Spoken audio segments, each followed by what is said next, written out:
اس بیان کے اندر لیلۃ القدر کی فضیلت قرآن و سنت کے مطابق بیان کرنے کی کوشش کروں گا۔ اللہ تعالیٰ سے دعا ہے کہ اللہ تعالیٰ میری اور آپ سب احباب کی حاضری کو اپنے دربار میں قبول و منظور فرمائے۔ رمضان المبارک کا آخری عشرہ ہے۔ یہ وہ عشرہ ہے جس کے بارے میں سرکار علیہ السلام نے ارشاد فرمایا کہ آخری عشرہ دوزخ سے خلاصی کا عشرہ ہے، دوزخ سے نجات کا عشرہ ہے، دوزخ سے آزادی کا عشرہ ہے۔ رمضان المبارک کا مہینہ ہم سے ایسے ہی جدا ہو گیا، اتنا تیزی سے جدا ہو گیا، ایسے نکل گیا کہ جس طرح انسان کے ہاتھوں سے مچھلی اچانک نکل جاتی ہے، جس طرح مچھلی پکڑے اچانک ہاتھوں سے نکل جاتی ہے۔ کل تک ہم رمضان المبارک کی انتظار کر رہے تھے، روزہ جمعرات کا بنتا ہے یا جمعے کا۔ اس گفتگو میں تھے تو آپ تبصرہ یہ ہو رہا ہے کہ عید جمعے کی بنتی ہے یا ہفتے کی، پتہ ہی نہیں چلا رمضان المبارک گزر گیا۔ خوش قسمت انسان ہے وہ جنہوں نے اس مہینے کے اندر دن کا صیام کیا اور رات کو اللہ تعالیٰ کی رضا کے لیے قیام کیا۔ رمضان المبارک کا مہینہ انسان کے لیے بڑے تحفے لے کر آتا ہے، مہمان ہے نا۔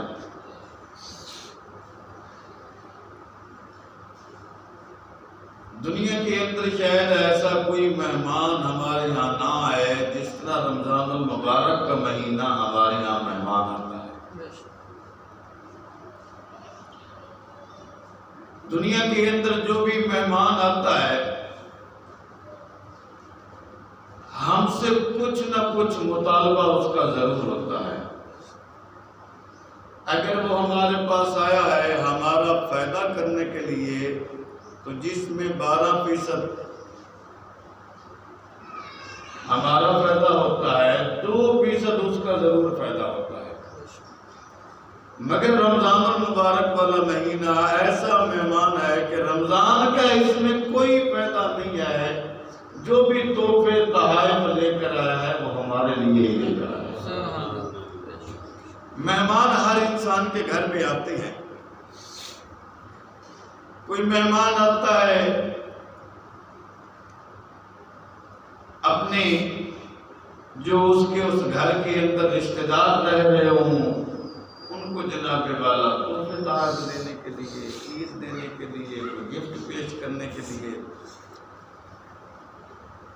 کسی مہمان کا تعلق گھر کے ایک افراد کے ساتھ ہوتا ہے، کسی مہمان کا تعلق گھر کے 2 افراد کے ساتھ تعلق ہوتا ہے، کسی مہمان کا تعلق گھر کے تمام افراد کے ساتھ تعلق ہوتا ہے۔ مگر رمضان المبارک کا مہینہ ایسا مہمان ہے کہ جس کا تعلق حضور کی پوری امت کے ساتھ۔ سبحان اللہ، سبحان اللہ، سبحان اللہ۔ گزشتہ سال کتنے ہمارے محسن عزیز جو ہمارے درمیان موجود تھے اس رمضان المبارک میں نہیں۔ آئندہ سال کی کوئی خبر، کوئی اطلاع، کوئی پروف، کوئی ثبوت، کوئی گارنٹی کسی کے پاس نہیں ہے کہ تو رمضان المبارک تک رہے گا۔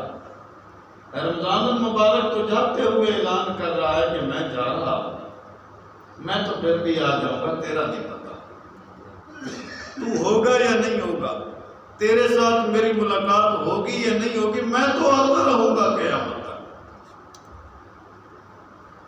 رمضان المبارک کا مہینہ ہم سے الوداع ہوتے ہوئے، جدا ہوتے ہوئے اپنے اختتام کی طرف بڑھتے ہوئے ہمیں کچھ میسج دے کے جا رہا ہے، پیغام دے کر جا رہا ہے کہ میں تو آیا تھا تمہارے لیے رحمت کے تحفے لے کر، بخشش کے تحفے لے کر، وہ برکت کے تحفے لے کر آیا تھا۔ یہ تمہاری مرضی تھی کہ تم مجھ سے وصول کر لیتے، یعنی تم میرے حق ادا کرتے تو تمہاری بخشش ہو جاتی۔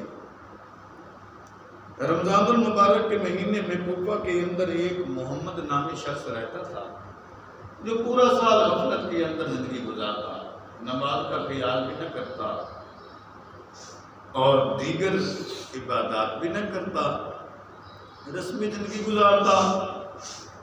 جب رمضان المبارک کا مہینہ آتا تو وہ غسل کرتا، اچھا لباس زیب تن کرتا، روزے رکھتا، نمازیں پڑھنا شروع کر دیتا، قضا نمازوں کو لوٹاتا۔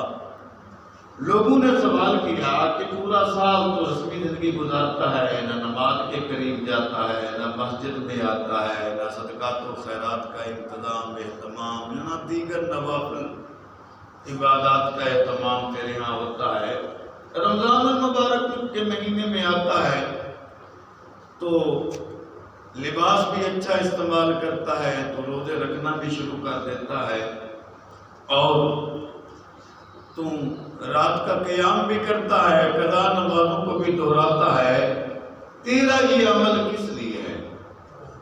تو وہ کہنے لگا کہ رمضان المبارک میں ساری کوشش اس لیے کرتا ہوں، یہ رحمت والا مہینہ ہے، بخشش والا مہینہ ہے، مغفرت والا مہینہ ہے۔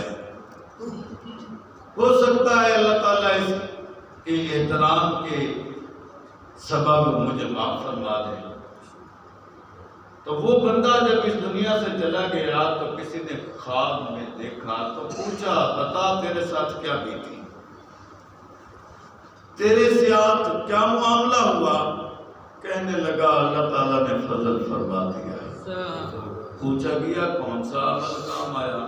فرمایا رمضان المبارک کا احترام کام آ گیا، رمضان المبارک کی عبادت کام آ گئی، اللہ تعالیٰ نے اس مہمان مہینے کے صدقے مجھے معاف فرما دیا۔ سبحان اللہ۔ تو یہ مہینہ ہم سے الوداع ہوتے ہوئے یہ التجائیں کرتے جا رہا ہے۔ تو اب چند ہی لمحات، چند ہی دن ہمارے پاس موجود ہیں، ان کی قدردانی کریں۔ ابھی جو اس مہینے کی اہم رات ہے اور جو عشرہ چل رہا ہے یہ بھی اہم عشرہ ہے، اور وہ رات جو سب سے اہم رات ہے، جو تمام راتوں کی سردار رات ہے۔ اللہ تعالیٰ کی شان دیکھیں، عظمت والا ہے، عظمتوں کو تقسیم کرنے والا ہے۔ یہ جو شب قدر کی رات ہے، حضور سرور کائنات صلی اللہ علیہ وآلہ وسلم نے ارشاد فرمایا کہ اس مہینے کے اندر ایک ایسی رات ہے جو 1000 مہینوں سے بہتر ہے۔ 1000 مہینوں کے 83 سال 4 ماہ بنتے ہیں، بعض نے کہا 83 سال 4 ماہ 10 دن بنتے ہیں۔ اب حساب کتاب کے جو ماہر ہیں وہ حساب کتاب کرتے رہیں، مجھے اس سے کوئی غرض نہیں 83 سال 4 ماہ 10 دن بنتے ہیں یا 83 سال 4 ماہ بنتے ہیں، تو کم از کم 83 سال تو ہیں۔ اب ایک رات میں بندگی کرنے والا 83 سال کی بندگی کرنے کا ثواب حاصل کر لیتا ہے۔ یہ بھی اس امت پر اللہ تعالیٰ نے کرم فرمایا ہے، اپنے محبوب کی امت پر۔ چنانچہ اللہ تعالیٰ نے قرآن مجید کے اندر ارشاد فرمایا، اِنَّا أَنزَلْنَاهُ فِي لَيْلَةِ الْقَدْرِ، بے شک ہم نے اس کو اتارا لیلۃ القدر کی رات میں۔ وما ادراک ما لیلۃ القدر، تم کیا جانو کہ لیلۃ القدر کیا ہے؟ لیلۃ القدر خیر من الف شہر، لیلۃ القدر کی رات 1000 مہینوں سے بہتر رات ہے۔ تنزل الملائکۃ والروح، اس رات کے اندر جبریل امین روح الامین نزول فرماتے ہیں ملائکہ کی جماعت کے ساتھ۔ فیہا بِإِذْنِ رَبِّهِمْ، اپنے رب کے حکم سے، من کل امر سلام، اور ہر سلامتی والا حکم لے کر، خیر کا حکم لے کر، ہی حتی مطلع الفجر، تو یہ طلوع فجر تک نزول ملائکہ کا اور اللہ کی رحمت کا ہوتا رہتا ہے۔ شب قدر کی رات پر اللہ تعالیٰ نے قرآن مجید کی ایک پوری سورت نازل کی، سورہ قدر۔ اس کے شان نزول کے بارے میں علماء کرام کے متعدد اقوال ہیں۔ ان میں ایک یہ بھی ہے کہ آپ علیہ السلام نے اپنے غلاموں کے درمیان، صحابہ کرام کے درمیان ایک مرتبہ گزشتہ امتوں میں سے ایک عابد کا ذکر فرمایا کہ ایک عابد ایسا تھا کہ جو 1000 سال اللہ کی عبادت کرتا رہا، 1000 سال تک رب تعالیٰ کی بندگی کرتا رہا۔ جب صحابہ کرام نے اس کی بندگی سنی، عبادت کے بارے میں سنا، تو صحابہ کرام نے خیال فرمایا جب ان کی عمر 1000 سال کے قریب تھی تو نمازیں بھی زیادہ تھیں، روزے بھی زیادہ ہیں، تو اس لیے ان کی نیکیاں زیادہ ہیں۔ اور آپ علیہ السلام کے دل میں بھی خیال آیا کہ میری امت کی عمر جو ہے یہ بہت تھوڑی ہے، اور گزشتہ امتوں کی جو عمر ہوتی تھی وہ بہت زیادہ ہوا کرتی تھی۔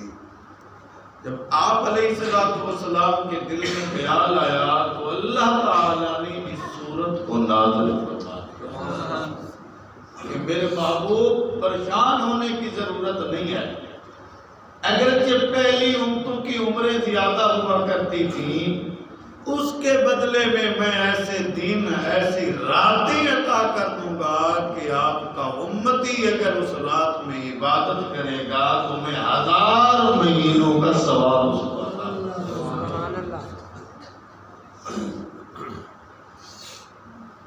اور آپ علیہ السلام نے اس رات کے بارے میں ارشاد فرمایا من قام لیلۃ القدر ایمانا واحتسابا غفر له ما تقدم من ذنبه، جس بندے نے شب قدر کی رات ایمان اور احتساب کے ساتھ قیام کیا، اللہ تعالیٰ کی رضا کے لیے بندگی کی، رب تعالیٰ کی عبادت کی، غفر له ما تقدم من ذنبه، اللہ تعالیٰ اس کے پہلے سارے گناہ معاف فرما دیتا ہے۔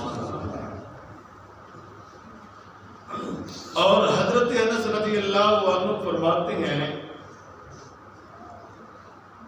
کہ اس رات کے اندر جبریل امین ملائکہ کی جماعت کے ساتھ اترتے ہیں،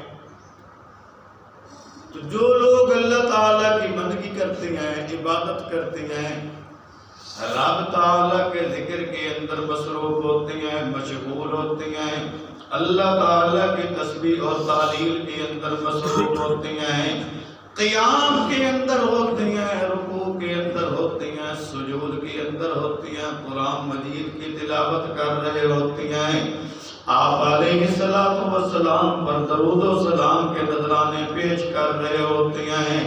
جو لوگ اس رات صدقات و خیرات کا انتظام اور اہتمام کرتے ہیں، جو لوگ اس رات استغفار کرتے ہیں، جو لوگ اس رات رب تعالیٰ کی بندگی کرتے ہیں، جبریل امین زمین زمین پر نزول فرماتی ہیں، ملائکہ کی جماعت کے ساتھ جو لوگ قیام کرتے ہیں، رات کو بندگی کرتے ہیں، ملائکہ ان کے ساتھ مصافحہ فرماتے ہیں۔ سبحان اللہ۔ اور ملائکہ کی جماعت ان کے لیے دعا کرتی ہے، یا اللہ ان پر خیر اور برکت اور رحمت کا نزول فرما۔ سبحان اللہ۔ یاد رکھیں ملائکہ معصوم جماعت ہے۔ ملائکہ کی دعا اللہ تعالیٰ بہت جلدی قبول فرماتا ہے۔ ملائکہ دعا کرنے والے ہوں، روح الامین بھی ان کے ساتھ ہوں، شب قدر کی رات ہو، کیا خیال ہے آپ کا؟ ایسی دعا کی قبولیت کے اندر کوئی شک ہو سکتا ہے؟ ہرگز نہیں۔ تو اس رات کو عبادت اور ریاضت کے اندر گزارنا چاہیے۔ حضرت ام المومنین عائشہ صدیقہ رضی اللہ عنہا فرماتی ہیں کہ یا رسول اللہ صلی اللہ علیہ وسلم، اگر میں اس رات کو پاؤں تو کیا دعا مانگوں؟ فرمایا اگر تو اس رات کو پائے تو دعا یہ مانگ، اللہم انک عفو تحب العفو فاعف عنی۔ اے اللہ تو معاف فرمانے والا ہے اور معافی کو پسند فرمانے والا ہے، مجھے معاف درگزر فرما، میرے ساتھ خیر والا معاملہ فرما۔ تو یہ رات بازار کے اندر جاگنے والی رات نہیں ہے، بلکہ رب کی یاد میں جاگنے والی رات ہے۔ یہ رات پھر آپ علیہ السلام نے ارشاد فرمایا کہ یہ آخری عشرہ کی تاک راتوں میں اس کو تلاش کرو۔ اب جو آخری عشرہ کی تاک راتیں ہیں ان میں جاگنا چاہیے، عبادت کرنی چاہیے، شب قدر کو تلاش کرنا چاہیے۔ اور امام اعظم رحمۃ اللہ علیہ سمیت دیگر کافی محدثین، مفسرین، فقہاء، علماء اس بات پر اتفاق کرتے ہیں کہ زیادہ تر شب قدر کی رات 27 شب کو ہوتی ہے۔ ہر رات کو بندے کو اہتمام کرنا چاہیے۔ اس لیے علماء متقدمین سے یہ سلسلہ چلا آ رہا ہے، 27ویں شب کو عبادت کا اہتمام ہوتا ہے ہر مسجد کے اندر۔ تو اپنی اس مسجد کے اندر بھی انشاءاللہ العزیز قرآن مجید تراویح کی صورت میں 27ویں شب کو مکمل ہو رہا ہے۔ حدیث پاک میں آتا ہے جس بندے کی دعا قبول نہ ہوتی ہو وہ مکمل قرآن مجید کا ختم پڑھے، اس کے بعد دعا کرے، قرآن مجید کے ختم کی برکت سے اللہ تعالیٰ اس بندے کی دعا کو قبول و منظور۔ سبحان اللہ۔ شب قدر کی رات بھی ہے، نزول قرآن کی رات بھی ہے، اور قرآن مجید کے تکمیل کی رات بھی ہے۔ تراویح کی صورت میں جو قرآن مجید پڑھا جا رہا ہے وہ مکمل ہو رہا ہے، تو قبولیت کی رات ہے۔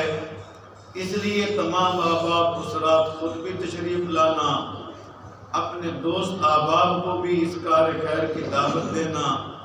اللہ تعالیٰ اپنے محبوب کے صدقے، قرآن مجید کی برکت کے صدقے، رمضان المبارک کی رحمت کے صدقے ہماری دعاؤں کو شرف قبولیت عطا فرمائے گا۔ ارادہ ہے نا انشاءاللہ؟ انشاءاللہ۔ شب قدر کی رات بڑی اہمیت والی رات ہے، اس پر انشاءاللہ مزید گفتگو اسی رات میں کریں گے۔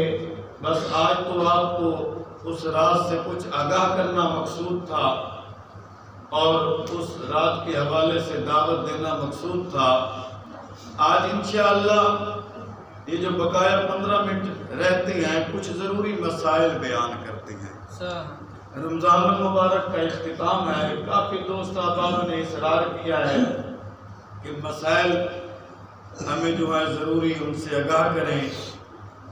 تو آج قرآن و سنت کی روشنی میں چند ایک آخر پہ مسائل بیان کرتی ہیں. سب سے پہلا مسئلہ ہے صدقہ فطر کا. سوال یہ پیدا ہوتا ہے یہ صدقہ فطر کیوں ہے؟ توجہ ہے. یہ صدقہ فطر کیوں ہے؟ یہ صدقہ فطر اس لیے ہے کہ بندہ جب روزہ رکھتا ہے، ہم جب روزہ رکھتے ہیں تو ہم اپنی زبان پر مکمل کنٹرول نہیں کرتے، کیونکہ ہماری عادت ہی نہیں زبان کو لگام دینے کی، زبان پر کنٹرول کرنے کی، زبان کو قابو رکھنے کی. بسا اوقات حالت روزے میں ہم سے فضول گفتگو ہو جاتی ہے، لا یعنی گفتگو ہو جاتی ہے، بیہودہ گفتگو ہو جاتی ہے. تو صدقہ فطر سے جو فضول گفتگو کی وجہ سے، بیہودہ گفتگو کی وجہ سے، لا یعنی گفتگو کی وجہ سے روزے کی صحت پر اثر پڑتا ہے. صدقہ فطر کی ادائیگی سے اللہ تعالیٰ وہ کمی پوری فرما دیتا ہے. سبحان اللہ.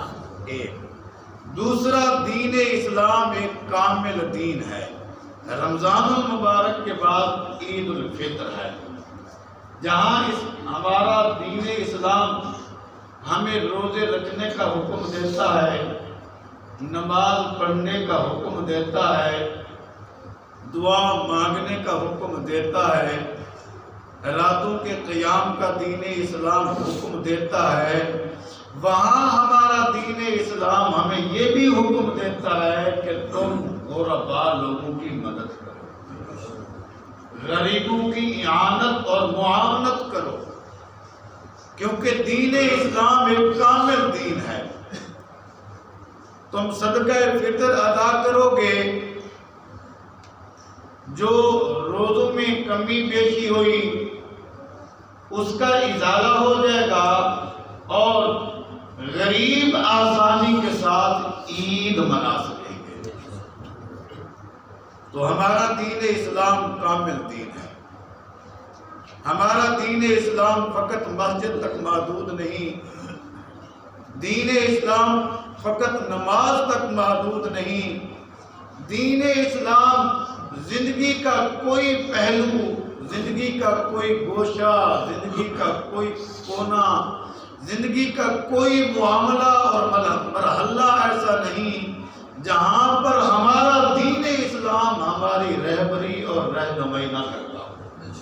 زندگی کے ہر گوشے میں، زندگی کے ہر پہلو پر ہمارا دین اسلام ہماری رہبری اور رہنمائی فرماتا ہے. تو عید کے موقع پر ہمارا دین اسلام ہمیں یہ حکم دیتا ہے کہ صدقہ فطر ادا کرو. پھر اس کا ثواب بہت زیادہ ہے. ایک روایت میں یہاں تک آتا ہے کہ صدقہ فطر جو ہے یہ نماز روزوں کے پر ہے. جس طرح پرندے کے پر ہوتے ہیں، اگر پر نہ ہو تو پرندہ پرواز نہیں کر سکتا. فرمایا یہ بندگی کے روزوں کے پر ہیں. ایک روایت کا مفہوم یہ ہے کہ روزے زمین اور آسمان کے درمیان معلق رہتی ہیں.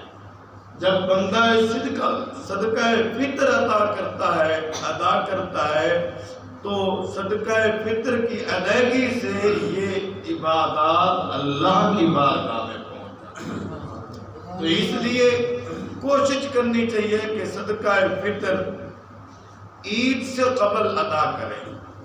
صدقہ فطر کس پر واجب ہے؟ جو صاحب نصاب ہے. جو صاحب نصاب ہے. صاحب نصاب کیا ہے؟ 52.5 تولے چاندی یا 7.5 تولے سونا جس کے پاس ہو. اب سوال یہ پیدا ہوتا ہے کہ 7.5 تولے سونا تو ہمارے پاس نہیں ہے. اگر کسی کے پاس 1 تولہ سونے کا ہے، یوں سمجھ لیجئے کہ وہ بھی صاحب نصاب ہے.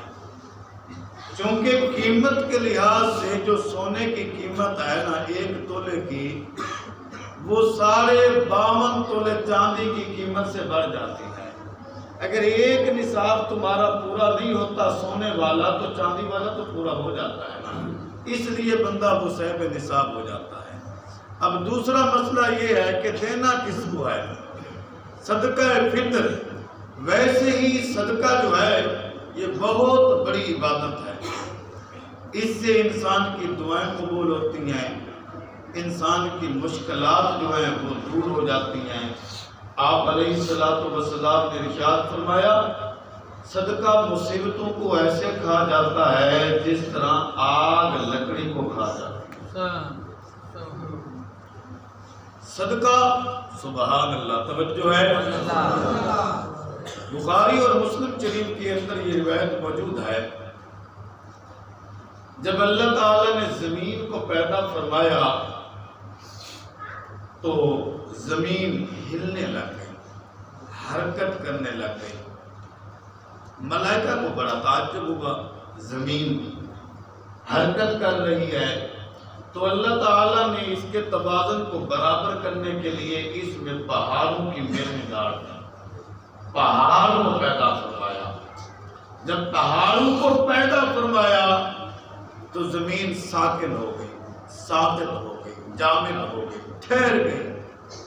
تو ملائکہ کو اس پر بڑا تعجب ہوا، اللہ تعالیٰ کی بارگاہ میں عرض کرنے لگے کریم رب، کیا پہاڑ سے بھی زیادہ تو نے کوئی مخلوق طاقتور پیدا کی ہے؟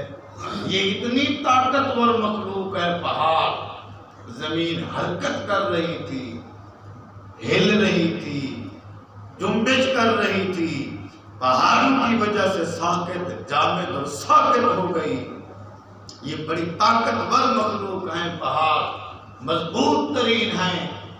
ملائکہ کو تعجب ہوا، حیرانگی ہوئی، اللہ تعالیٰ کی بارگاہ میں عرض کرنے لگے کیا اس سے کوئی طاقتور مخلوق، مضبوط مخلوق یا اللہ تو نے کو پیدا کی ہے؟ اللہ تعالیٰ نے فرمایا اے میرے ملائکہ، اس سے زیادہ طاقتور میں نے لوہے کو پیدا فرمایا ہے۔ پہاڑ کتنے مضبوط ہوں لوہے سے کاٹے جاتے ہیں، ان کے درمیان سے راستہ بنایا جا سکتا ہے۔ جب ملائکہ نے لوہے کی مضبوطی کے بارے میں سنا، طاقت کے بارے میں سنا، قوت کے بارے میں سنا، تو عرض کرنے لگے پروردگار عالم، کیا لوہے سے زیادہ بھی تم نے کوئی مخلوق طاقتور پیدا کی ہے؟ اللہ تعالیٰ نے فرمایا ہاں، لوہے سے زیادہ طاقتور مخلوق میں نے آگ کو پیدا کیا ہے۔ لوہا جتنا بھی مضبوط ہو، آگ کے اندر ڈالے موم ہو جاتا ہے، پگھل جاتا ہے۔ جب ملائکہ کو آگ کے بارے میں علم ہوا تو عرض کرنے لگے پروردگار عالم، کیا آگ سے بھی زیادہ کوئی طاقتور مخلوق تو نے پیدا کی ہے؟ اللہ تعالیٰ نے فرمایا ہاں اے میرے ملائکہ، آگ سے بھی زیادہ طاقتور مخلوق چیز پانی ہے۔ آگ کے اوپر پانی ڈالیں، ملائکہ کو پھر پانی پر تعجب ہوا کہ یہ اتنی طاقتور مخلوق چیز ہے کہ آگ کو ختم کر دیتی ہے۔ عرض کرنے لگے پروردگار عالم، کیا پانی سے بھی کوئی زیادہ طاقتور مخلوق تو نے پیدا کی ہے؟ تو اللہ تعالیٰ نے فرمایا ہاں، پانی سے زیادہ طاقتور مخلوق ہوا ہے۔ جتنے بڑے بادل ہوں پانی کے، ہوا ایک کونے سے ملک کے دوسرے کونے تک لے جاتی ہے۔ جب ہوا کا علم ہوا کہ اتنی طاقتور ہے تو ملائکہ عرض کرنے لگے پروردگار عالم، ہوا سے بھی کوئی زیادہ طاقتور مخلوق تو نے پیدا کی ہے۔ اب جملہ سننے والا ہے، اب بات سمجھنے والی ہے، اب مسئلہ قابل غور ہے۔ تو اللہ تعالیٰ نے فرمایا ہاں، ہوا سے بھی میں نے زیادہ مخلوق پیدا کی ہے۔ یا اللہ، وہ کیا چیز ہے جو ہوا سے بھی زیادہ طاقتور ہے؟ فرمایا کہ بندہ مومن کا ایک ہاتھ سے صدقہ دینا اور دوسرے کو علم نہ ہونا یہ آواز سے بھی دیا جاتا ہے۔ سبحان اللہ۔ یہ اتنا صدقہ اتنی بڑی اہمیت بنے۔ تو صدقہ فطر کس کو دیں؟ یتیم، غریب، مسکین، بیوائیں اور دینی ادارے۔ اب سوال یہ پیدا ہوتا ہے بیوہ ہو مگر بحریہ ٹاؤن اسلام آباد کے اندر پلاٹ ہو اس پر صدقہ فطر لگتا ہے؟ ہرگز نہیں۔ بیوہ ہے مگر وہ صاحب نصاب ہے۔ بعض لوگ سمجھتے ہیں بیوہ ہے اس کو دے دیں، وہ یہ نہیں دیکھتے کہ یہ تو خود صاحب نصاب ہے۔ یتیم ہے، جناب والا مربوں کا مالک ہے، اس پر صدقہ فطر نہیں لگتا۔ اسی طرح اور جو بندہ صاحب نصاب ہے اس پر صدقہ فطر نہیں لگتا۔ صاحب نصاب میں نے پہلے بیان کر دیا ہے۔ تو یتیم، مسکین اگر وہ مستحق ہیں، وہ بیوہ مستحق ہے تو اس کو آپ صدقہ فطر دے سکتے ہیں۔ لیکن خیال رکھنے کی بات یہ ہے کہ جب آپ صدقہ فطر ادا کریں سب سے پہلے اپنے قریبی رشتہ داروں کو دیکھیں، ان کے اندر کوئی مستحق ہے، غریب ہے تو ان کو دیں۔ یہاں دینے سے اللہ تعالیٰ آپ کو 2 ثواب عطا فرمائے گا، یوں سمجھ لیں دوہرا ثواب، ڈبل ثواب عطا فرمائے گا۔ ایک صدقہ فطر کی ادائیگی کا ثواب اور دوسرا رشتہ داروں کے ساتھ حسن سلوک کرنے کا ثواب۔ سبحان اللہ۔ اور دوسری بات ہے دینی مدارس۔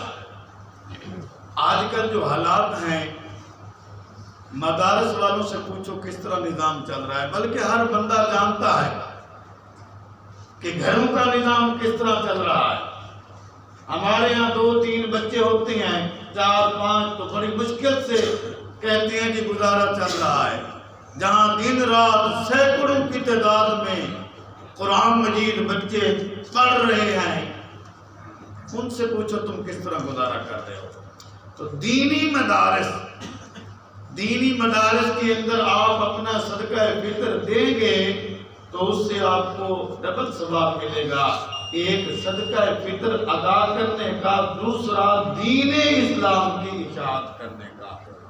آخری بات، دینی مدارس میں سے آپ کا اپنا مدرسہ جامعہ مدریہ تعلیم القرآن آپ کی دعاؤں کا اور آپ کے تعاون کا ہمیشہ مدتوں سے انتظار کر رہا ہے۔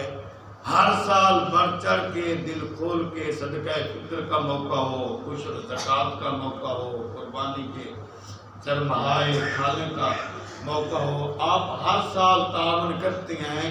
ہمیشہ کی طرح اب بھی اپنے اس ادارے کو اپنی دعاؤں میں اور اپنے تعاون میں یاد رکھیں گے۔ ایک اور گزارش بھی کرتا ہوں، صدقہ فطر عید الفطر کی نماز سے پہلے ادا کریں۔ عید الفطر کا جو وقت ہماری انتظامیہ نے جو تعین کیا ہے، یہ الگ بات ہے کہ عید الفطر جمعے والے دن ہو یا ہفتے والے دن، اس سے کوئی غرض نہیں ہے کسی کو بھی۔ جب وہ اعلان ہوگا تو سب کو پتہ چل جائے گا۔